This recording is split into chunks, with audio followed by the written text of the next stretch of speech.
Thank you, Harry, for inviting me to do this session on Infinite Edge, a session all about your mindset, guys. So let's get underway. Yes, master the six inner forces to become a serial winner. That is what the book is all about. So, first and foremost, we've got to do three things. All right. So, there's an important question coming up. And I want you to all answer these on a piece of paper. So as I ask the question, very quickly and honestly, answer these questions, because this is more than a warm-up. Number one, I want us to acknowledge fear. And we do that by answering this question. What bold move are you resisting right now because of fear? Be honest, be really serious, face the tiger and write it down. What are you holding back on because of fear? That's the first of the three questions. The second one is, if you weren't afraid to fail and you weren't afraid of judgment, what would you do? Now, there might be a couple of answers to this one. Be honest, write it down right now. What would you do? If you weren't afraid to fail, you weren't afraid to be judged. Ooh, it's really interesting, isn't it, when you remove fear and judgment? Now, there's a third question. Because acknowledging fear is one thing, removing fear, removing judgment is another thing. The third thing is increased belief. Oh, it's a beautiful question. This, if you were guaranteed to succeed, how big would you go? How far would you go, guys? You're guaranteed to succeed. Now, whatever you've answered to all these questions, acknowledging fear, removing judgment, increasing your belief, whatever you've answered, that's your challenge.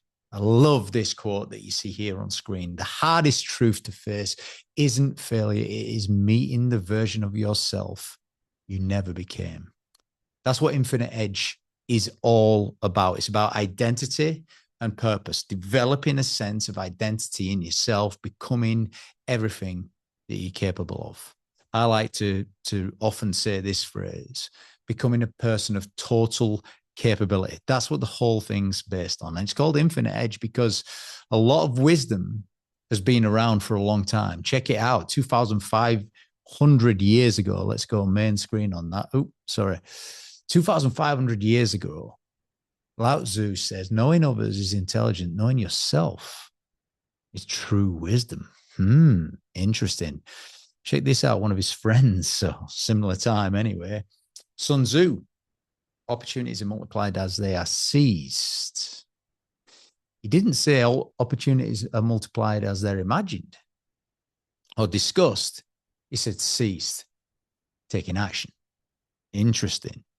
Another great has also said, we are what we repeatedly do. Excellence then is not an act, but it's a habit, habitual actions. And then in very recent years, Earl Nightingale, we become what we think about.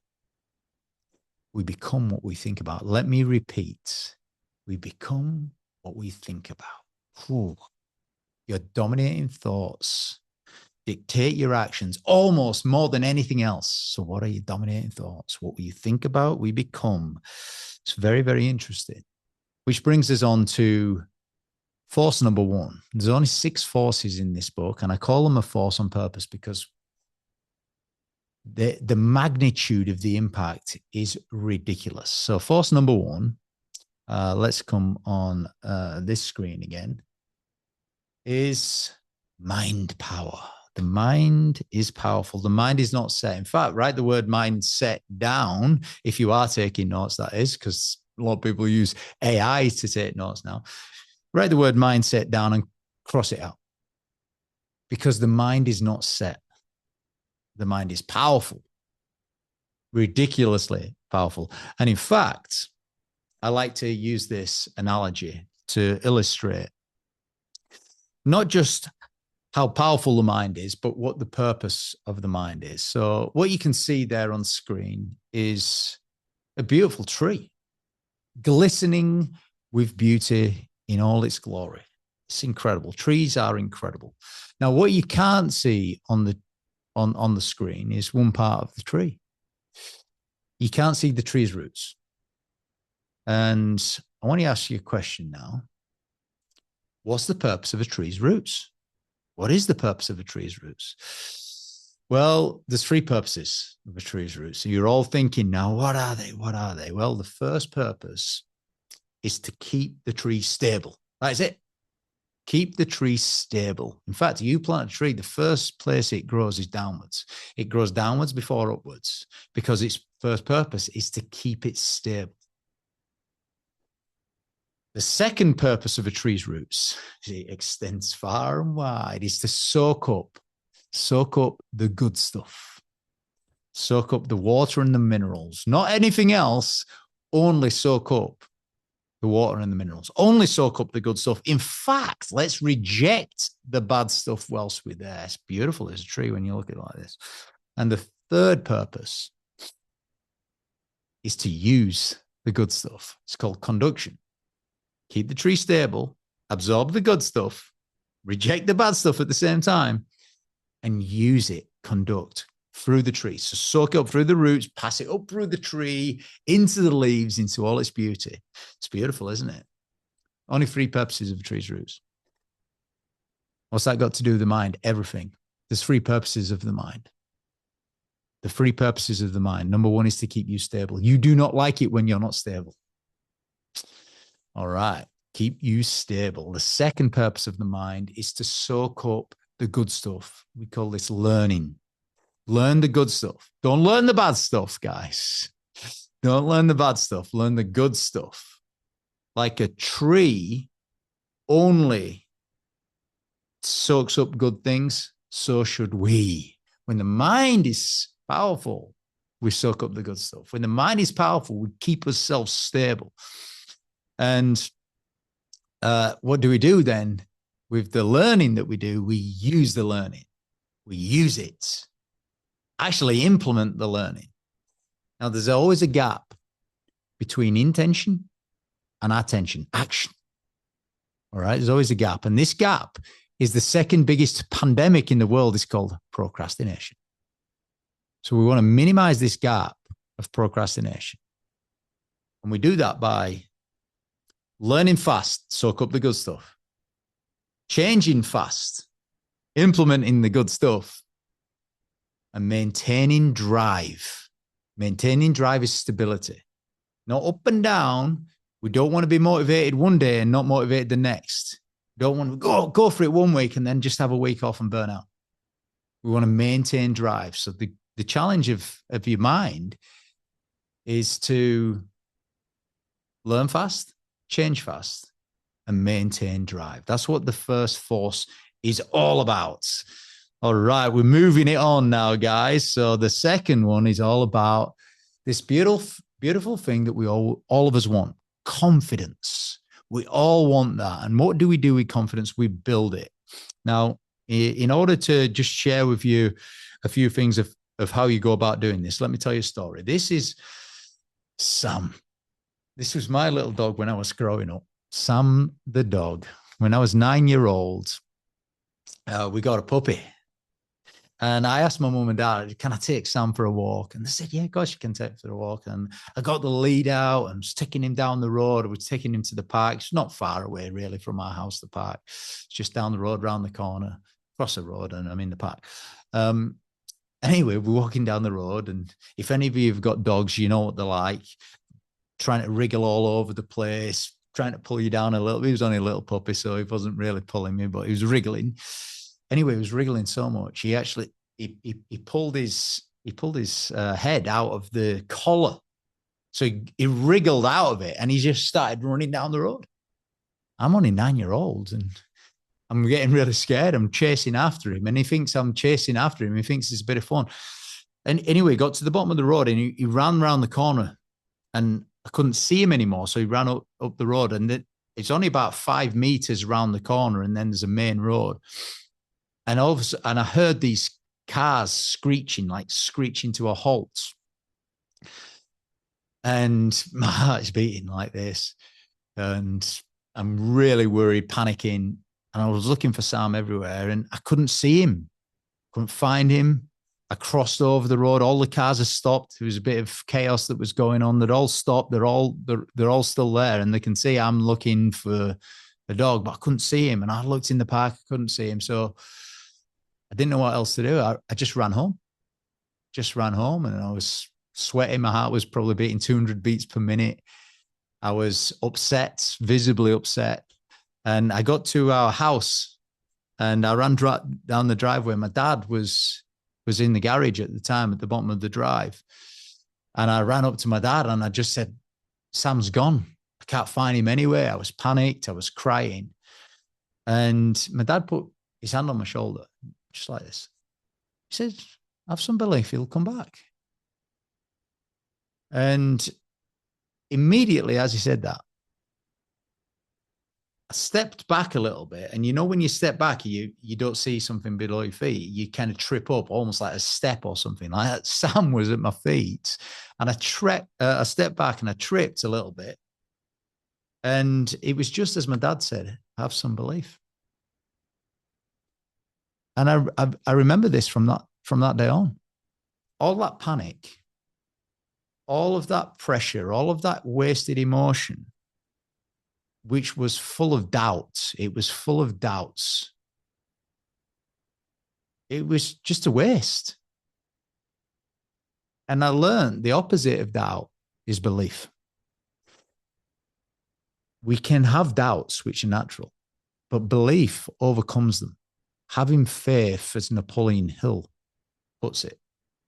So over the years, I've actually come up with a little bit of a framework to overcome doubts. And remember, folks, doubts are very normal. It's normal for us to have doubts. I want you to do this as I'm walking you through this. So I want you to put a doubt, anything that you're doubting, whether it's your next diag or whether you're able to do some marketing or do the activity or pick the phone up, whatever it is, put the doubt in your hand. I want you to put the doubt in your hand right now. Be honest. Do this psychologically in your own mind as I'm saying this. Now I want you to let go of it. Let go. Like turn your hand upside down and literally let go of of the doubt. And at the same time, I want you to open your mind to belief. Open it up, to possibilities. Well, what could happen? What might happen with this diag or when you pick the phone up? Open up to a belief.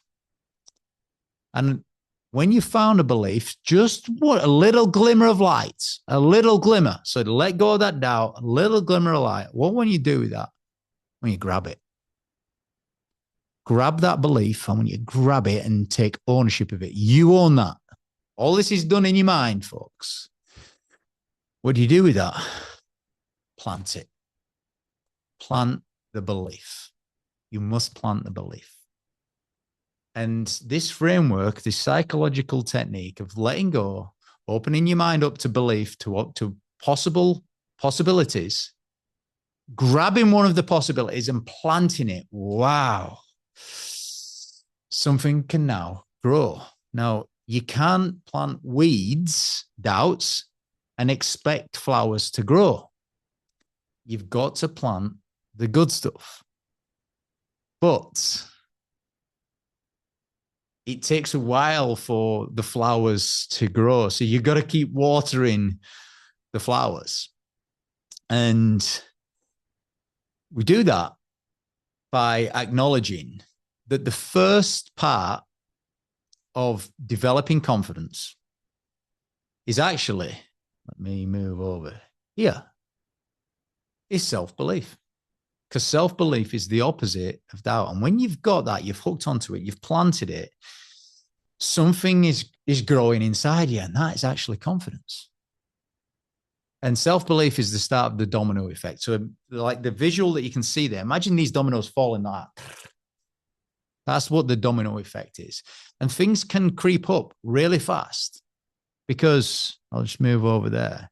What starts as self-belief can turn into the next form of confidence. And the next form of confidence is courage.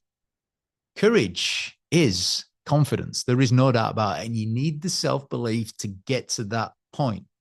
So when you have a moment of courage, that is confidence, guys. when you've got that little spark, a little glimmer of light of self-belief, that is confidence. You're building it. One building block leads to another.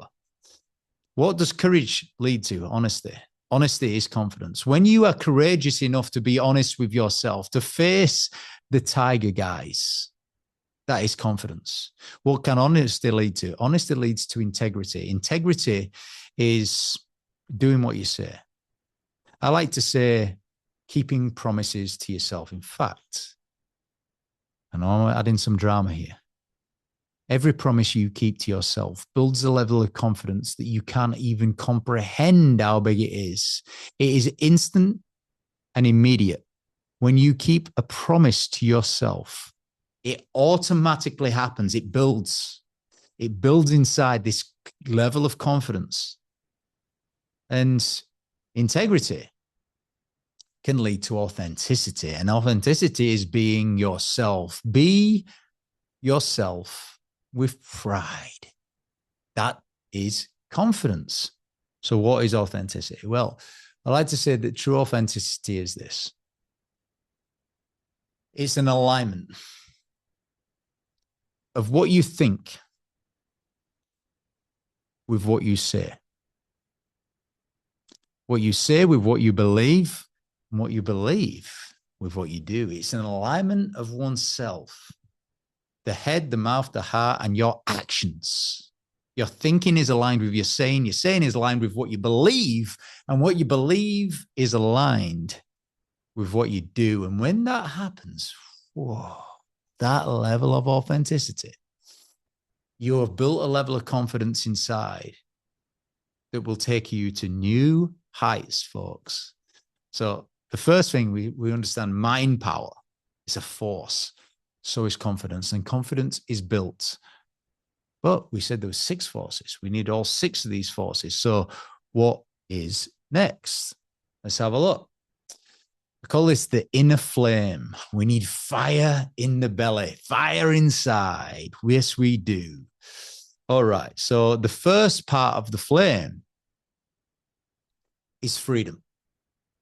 It's a desire to do things, a motive for action. Motivation means motive for action. All right. When we blend all of these together, we create a state of inspiration. All right. So freedom, the feeling that's created with when there's something that you want in your life. That's what ultimately all of this leads to.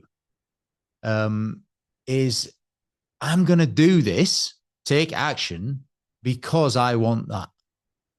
And we all want freedom. And whatever's on your dream list, on your dream board, falls under part of this as well. I'm going to do it because I want that. We all want freedom. We all want the niceties in life. And that can become part of your motivation, part of the fire inside that when you build it all together creates a greater state of inspiration.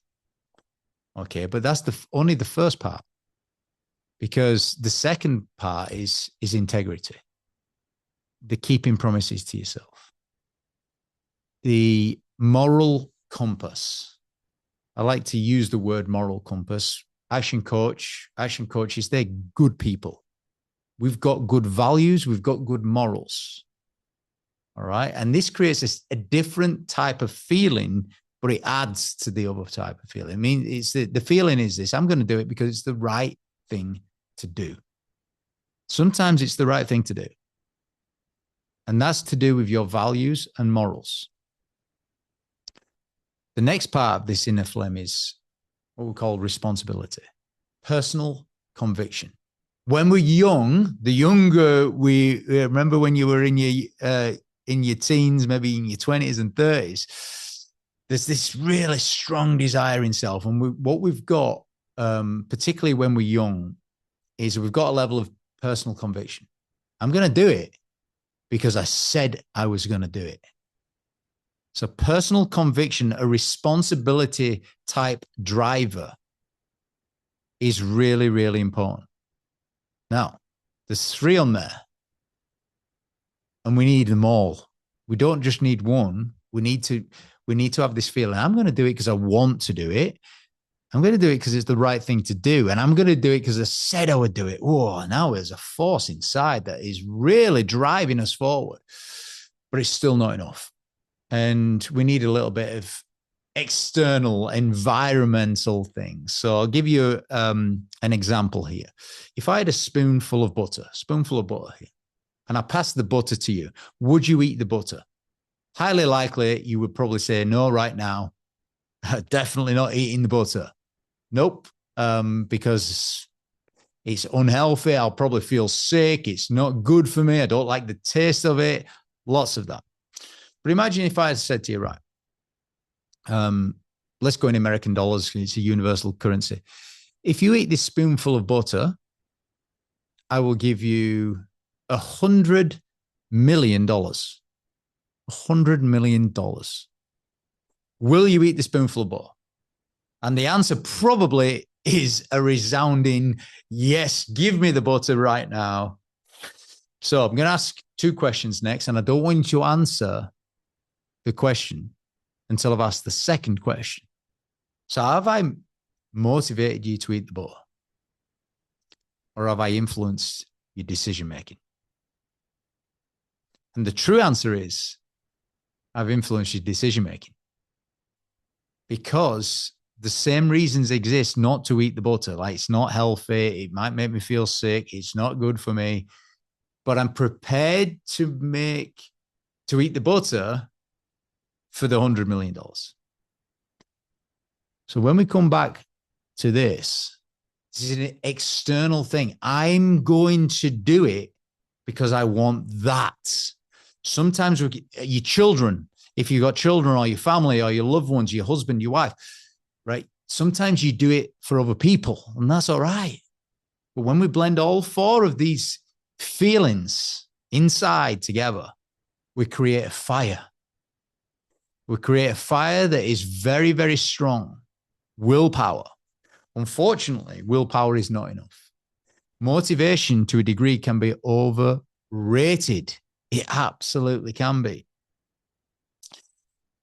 Because desire to win is one thing, which is the fire. That is desire to win. Refuse to lose. It sounds like the same thing. It's a completely different thing. It's intensive.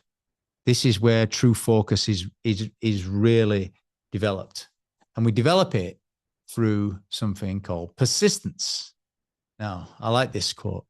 I'm going to share a couple of these on screen with you here. The price of success is paid in full in advance. There is no discount. There's no refund. There is just discipline. You can't get away from this. Persistence is the name of the game. The reason that most people fail is because they give up too soon. So we've got to, persistence is the underpinning foundation of a refuse to lose mindset. I also like this quote. A person who enjoys walking will always walk further than a person who enjoys the destination.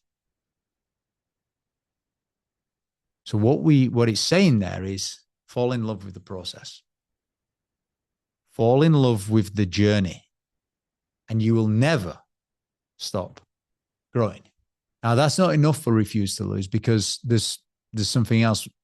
In order to develop persistence, we've got to be resilient first. Resilience leads to persistence. If you're not resilient, you can't be persistent. And this is the best definition in the world for resilience. Resilience is born at the power of 3 to 1. 3 positive thoughts to 1 negative thought. Because a negative thought is heavier and stronger than a positive thought. And more often than not, it is automatic. It kind of happens. We have these. We think we're a bad person for it. We're not. We're not bad people. This is natural human instinct to have a negative thought, especially if something bad happens. But how it plays out in life, it plays out like this. We think something, we have a thought. You have somewhere between 15,000 and 66,000 thoughts a day.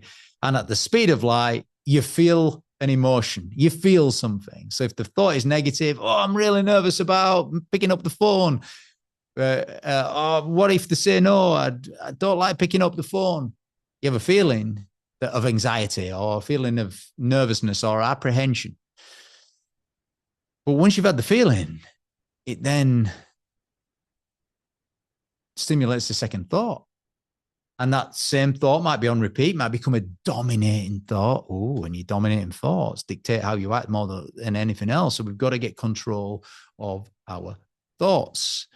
But that's only a small part of it, because we're going to, in the persistence thing, you've got to understand there's a big cycle, and we don't control all of it. The thought, we control. The emotion, harder to control than the thought. Of course, there's plenty of techniques to control emotion as well, but easy to control the thought because we can plan them. Now, in the cycle, a thought triggers an emotion, and emotion triggers a physical response. If your emotion is anxiety, the physical response is more often than not tension. All right. Sometimes if you're presenting and you're really nervous, people can start sweating, the blood pressure can go up, the heart rate can go up. It's all norms. Now, at some point, you will take action, but what precedes an action is a choice. And what follows a choice is a decision. And then action happens. So we've got to take control of our thoughts. We've got to take control of our choices, give ourselves options. We've got to take control of our decisions. Taking actions is simple after that. Is simple after that point. Now, what follows actions are outcomes. And what follow outcomes are thoughts. If the outcome is positive and you sign them up at DIAG, it's really easy to have a positive thought. Of course it is. But what happens if they don't? It's really easy to have a negative thought. So we've got to take control of this. This is a superpower in life, an absolute superpower in life. And it is all about a refusal to lose, developing this psychological resilience, using this framework to take yourself to the top. But even then, we need an edge. And an edge is about you developing new skills, taking new skills to take you higher and further and faster. So I'm going to put this pyramid in place. At the base of the pyramid, some people might call these skills. These are not skills. This is what we've just been through on the last things. These are superpowers. When you can focus, that is a superpower. When you can control your thought, that is a superpower. When you have mastered the habits of giving yourself choices, no matter what position you are in life, when you realize there's a choice, you're empowered instantly. This is a superpower. And when you master decision-making, wow. All right. That's the underpinning. That's the base of the self-development pyramid. The next three things, this is what I call indispensable life skills. And the first one is your ability to learn, Kaizen. That is an indispensable life skill. The better you get at learning and your ability to learn, the better your life gets. Communication is an indispensable life skill. The better you get at communication, the better your life gets. And so is emotional intelligence. In fact, emotional intelligence is a currency of the future. We are now in the intelligence age. The one thing that we've got is emotions. Emotional intelligence is a currency for the future. These three skills are on everybody's personal development plan from this day on. Your ability to learn, your ability to communicate, and your ability to be emotional intelligent. They're indispensable life skills. They're on everyone's personal development plan. What's right at the top of this is 3 technical skills. Choose them. Early on in life, I worked out, if I get really good at these 3 things, I've got a chance of becoming world class. And the 3 things were coaching, skill. Right, I'm dedicating my life to developing that technical excellence skill. Presenting a skill. I'm going to dedicate my life to developing that skill, technical excellence at presenting. And last but not least, leadership. Again, a skill. If I get really good at those 3, I can become world class. And it's built on the superpowers, and it's built on these indispensable life skills that I've got to develop irrespective. I'm developing those 3 skills on top, which gives me my personal development plan. And all we've got to choose is the 3 skills at the top. Everything else is a given in this. And that's the 5th force, developing yourself to give yourself the edge. But there's something on top of that. Earlier on, I said you need fire in the belly. Well, you need ice in the head. Ice in the head, fire in the belly. Usually, this is the last thing that we develop. And in order to develop it, we need to develop our relationship with pressure. Pressure is a fundamental, important part of success. Now, on this graph, you can see there's an upside down U shape. That is you. And all that graph is saying, in order for you to perform at your very best, you have to get that amount of pressure. My job as a coach, your job as a coach for everyone that you're coaching is to take them to that point as soon as you can in the conversation and every single time you meet them. So you've got to know how much pressure they can handle.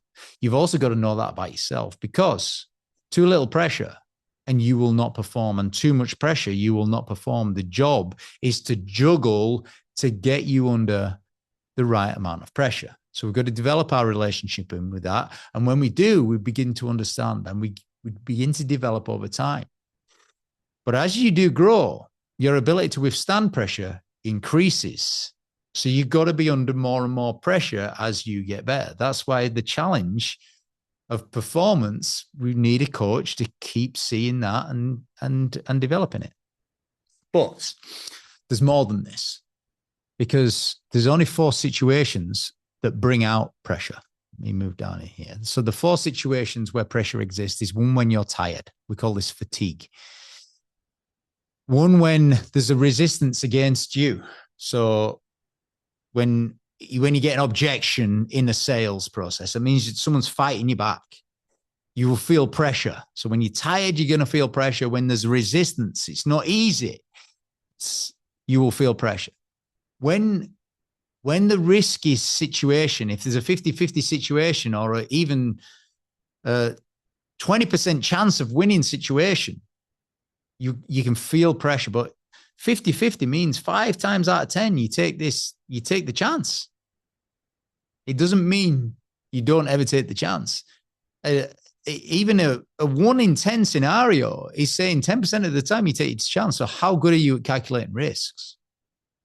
And then critical moment pressure is the biggest pressure. This is your ability to close a new client. You're at Diag, you're about to close it out, and you've got to perform right now because this is your first 10,000 a month client.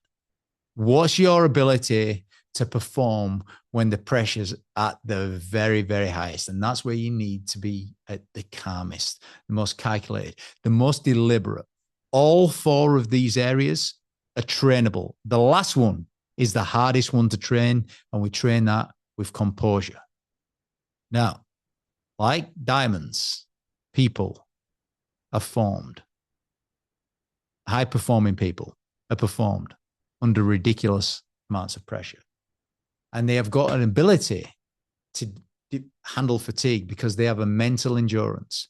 They've got ability to handle the resistance because they've got battle toughness. They're up for the fight. They've got ability to handle the risk because they're good at calculating risks. And they've got a good ability to perform in critical moments because they have got composure. It's an amazing framework.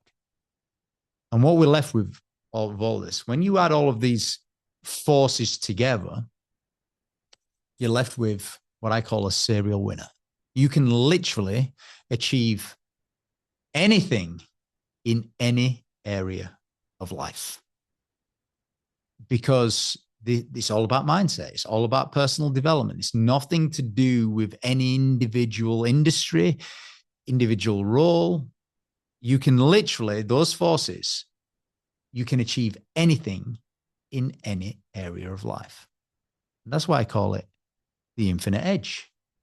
Now, just coming back here to where we started.